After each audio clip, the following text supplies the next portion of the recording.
first balance test I'll be discussing is the Berg Functional Balance Scale. So for this test, it's composed of 14 objective measurements that we'll be collecting from the patient. It is going to be testing their static as well as dynamic balance, and also testing potential fall risk as well. So first and foremost, we do need to make sure that at all times we do have a gait belt tied around their waist, and we want to make sure that we are close nearby them. So it's very important that we do go through the test ourselves first, just to make sure that we have everything that we do need readily available. You're going to need a chair with or without armrest. You will need another chair or bed to transfer them to during one of the objective measurements as well, and a ruler. So for this test, it's going to be testing 14 measurements. On the papers I have here, it gives word for word exactly each measurement, as well as instructions to give to the patient as well. So it is recommended to tell the patient what they're going to be doing, of course, but also to demonstrate the measurement that you're going to be having them do, so that way they can visualize it themselves. So for the first measurement, it's going to be sitting to standing. So you would ask the patient to please stand up and to try not to use their hands for support. So the chair that they are sitting in, make sure it is stationary, so they can either cross their arms across their chest, just as long as they're not using the armrest to stand up. The second measurement would be standing unsupported. So you would tell the patient to stand for 2 minutes without holding. They can have their arms crossed or down by their side, just as long as they're not holding onto a chair or to the wall. But again, you have their gait belt just in case you do see them swaying a little bit or a risk at falling. And for all of these measurements, I'm sorry, I forgot to mention that it is a grading scale from 0 to 4, and you would just measure accordingly to what part of the specific measurement that they're able to complete. So for example, the one that I just mentioned, measurement 2 from standing unsupported, since you're timing them for 2 minutes, you would give them a grade of 4 if they're able to stand safely for 2 minutes, grade them a 3 if they're able to stand 2 minutes without supervision, and then it goes down from 2, 1, and 0. So from there, if they're able to stand alone safely 2 minutes, you would go to measurement number 4, which would change them from standing to seated. You would just ask them to sit down. If they are unable to stand the full 2 minutes, you would move to measurement 3, which is sitting unsupported with their feet on the floor, and you would ask them to sit with arms folded for 2 minutes instead. The fifth measurement would be for transfers. So this is the one where you would need to ask them to transfer from a chair to their bed, a chair to the plinth, or the chair to another chair, whatever you have readily available. You would tell them, please move from chair or bed and back again, one way toward a seat with armrest and one way toward a seat without armrest. And then again, grade accordingly. Measurement number 6, standing unsupported with eyes closed. The instructions you would provide is close your eyes and stand still for 10 seconds. Measurement number 7, standing unsupported with feet together. You would ask them to place their feet together and stand without holding on to anything. And then the following are going to be performed while standing unsupported. Measurement number 9, reaching forward with outstretched arms. So for this one, you would ask them to lift their arms to 90 degrees straight out in front of them. Stretch out your fingers and reach forward as far as you can. So this is the one where you would ideally need a ruler, because when they're reaching forward, you would record that measurement. So fingers should not touch the ruler while reaching forward, but the recorded measure is the distance forward that the fingers reach while the subject is in the most forward lean position. Measurement number 9, picking up an object from the floor. So on here it says you can have a shoe or a slipper placed in front of their feet, and you would give them the instructions, pick up the shoe or slipper which is placed in front of your feet. And then measurement number 10, turning to look behind or over left and right shoulders.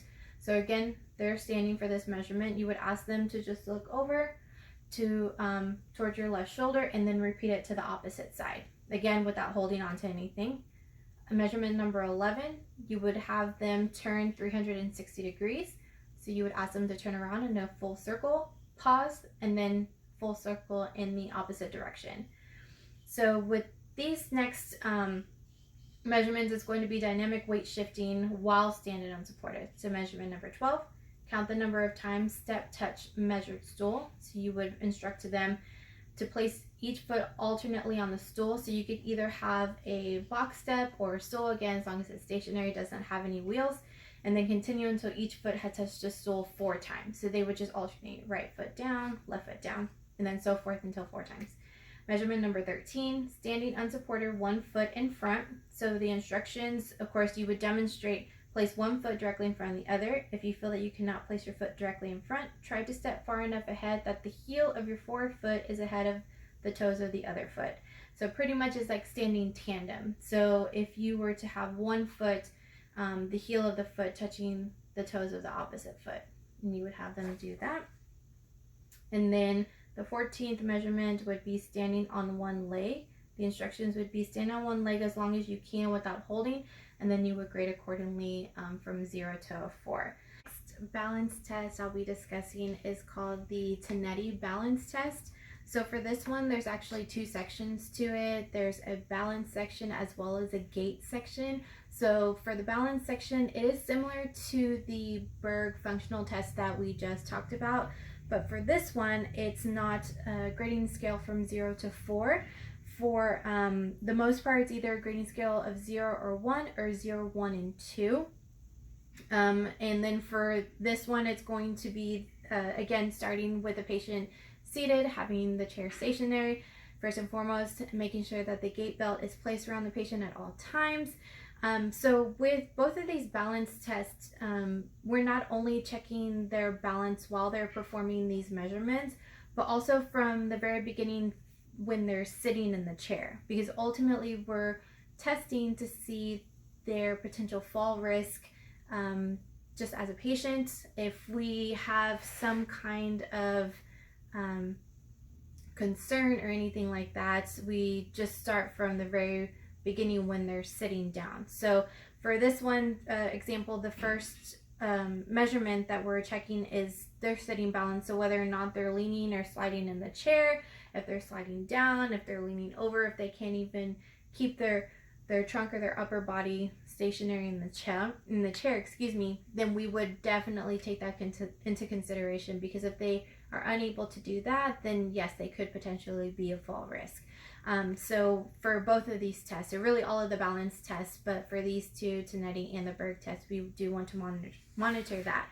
So for the rest of the measurements, you would have them rising from the chair, so from sitting to standing. You would have them standing for 5 seconds, checking their balance.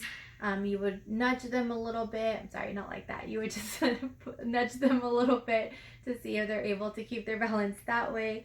And then you would also have them with their eyes closed, turning in 360 degrees, so turning all the way around. And then, of course, sitting back down. And then you would just grade accordingly. So for this one, it would be a grade out of 16 points total. The next section would be the gait section. So for this one, the therapist would be walking with the patient. So you already have the gait belt on them, so that's perfect. You would walk across the room, and you would also check to see if they need any type of assistive devices as well. If they need a cane, if they already have their cane, you would take that into consideration. These tests are also used for that as well, to see if they do potentially need any assistive devices if they don't currently have any. So you would do it as first as usual pace, and then as a rapid pace. At a rapid pace, you would check their foot clearance, step symmetry, step continuity, their path, their trunk, as well as their walking time. And you would add up their scores out of a total of 12. So you would do the balance scores and then the gait scores, combine that together, and then total score would be out of 28.